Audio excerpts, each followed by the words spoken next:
Bus drivers are here now this morning. Check it out. They're testing everything out on their buses, lights, stop signs. You could run into signs like this outside of local businesses asking people to still mask up before they come inside. Look at this storm drain. This is how much Ida impacted us here. You can see there's no water passing through the drain. I'm on a step here in the basement, and when I take a step down to the second step, look at how deep the water is. Last year was the first year that the observance ceremony here was closed to the public because of the pandemic, and this year is going to be no different. Several Johnstown police officers are here. I just saw them bring out a K9 to search the area. Police want to make sure if you do have to pick up something you bought online in person, that it doesn't cost you your life. They can't catch everything. The Richland School District hopes with these cameras now on their school buses, they can. There's going to be so much to check out this weekend, and I'm here with Kelly Goodman-Schaefer from the Bedford County Chamber of Commerce. I don't think even if I scraped throughout this entire live shot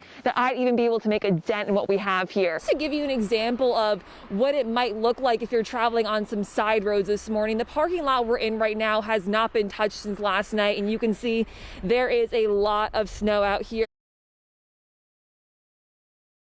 They could drive or take the bus. Molly and David choose to ride their bikes.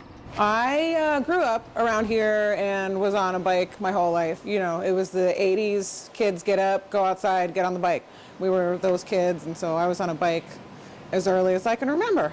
The husband and wife pedal throughout Johnstown every day.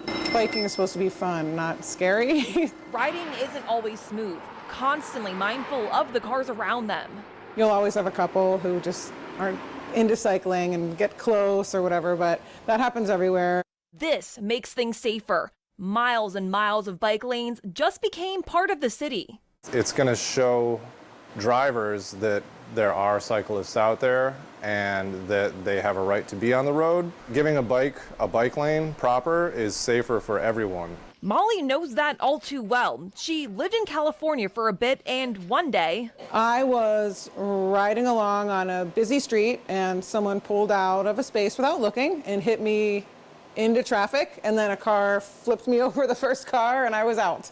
I don't know, no one stopped, and some pedestrians came out to wake me up, and that was it. Her physical injuries were minor, but mentally, Molly couldn't get back on a bike for almost 8 years. She hopes these bike lanes won't let what happened to her happen to anyone else. It has been such a joy to come back here and get so much more into it, because I kind of thought those days were over for me. Is it too hot for the bird? With online learning, masks, and social distancing, some parents feel their kids have fallen behind. My youngest one could not take to the online learning. He'd rather just be all over the place and everything. He can't sit in front of a computer and watch a teacher. He just didn't have that capability. How many did you get? Wow, nice job, Isaac. Go ahead and pick somebody. Sandy Ligefeld's son and about 45 other kids in Portage's elementary school are catching up on their education in summer school. I felt like after this school year that they just needed a little extra help with everything, with all of the COVID conditions, and I thought it would just help him move on to the first grade a little bit smoother. 4 meters. Without masks and more hands-on learning, teachers say the difference in how students have learned is huge. I try to get them up out of their seats, doing different activities, doing scoots in the hallway, getting them moving around. With their masks off and with them socially distanced, they are so much happier to be in the classroom, and I see their smiles, and it just makes me even happier than to teach them and review these materials that they need. Robert gets the hot spot. With this sense of normalcy, parents say it hasn't been hard to get their kids to want to learn. Keeping him on schedule and seeing him excited to come to school. I don't have to try to get him up. He goes, my friends are here, we're gonna come, we're gonna learn a little bit, do some fun stuff. And now it'll be an easy transition then into fall.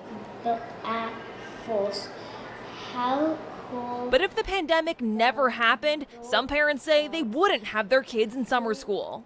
I feel like he would have been more in school, more hands-on, and I don't think he would have needed the summer program. 14, you were great. Give yourself a round of applause.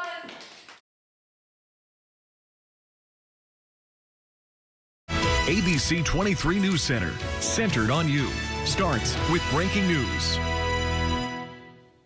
Good evening and thanks for joining us tonight on ABC 23 News Center. I'm Haleigh DiBetta. We start tonight with breaking news out of Cambria County. Dispatchers tell us that state police have been at a home in Nanny Glo for several hours, but wouldn't tell us why. Take a look at this. Our crews are on the scene right now. You can see several troopers and Blacklick Valley EMS are there. The Nanny Glo Fire Department says because of the active scene, Shoemaker Street is closed between Johnson Street and Robert Street. All traffic is being routed onto Lloyd Street. Stay with ABC 23 as we continue to learn more about the incident. Millions of dollars is set to go to one local jail, which officials say is overdue for renovation. Chelsea Johnson joins us live with the details. Chelsea?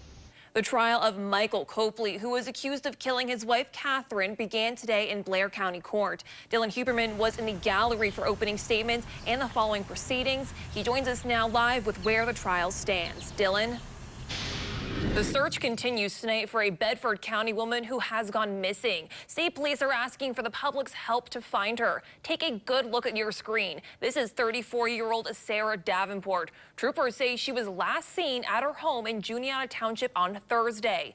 Davenport is 5 feet 4 inches tall, 116 pounds, with brown dreadlocks and shaved sides. Troopers say she may have left her home in a white sedan in an unknown direction. If you see her, troopers ask you call Bedford State Police at 814-623-6133.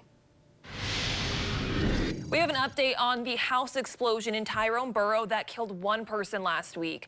Blair County Deputy Coroner Samantha Kimberling says injuries from the blast killed 83-year-old Anna Hunsaker rather than the fire that started as a result of the explosion.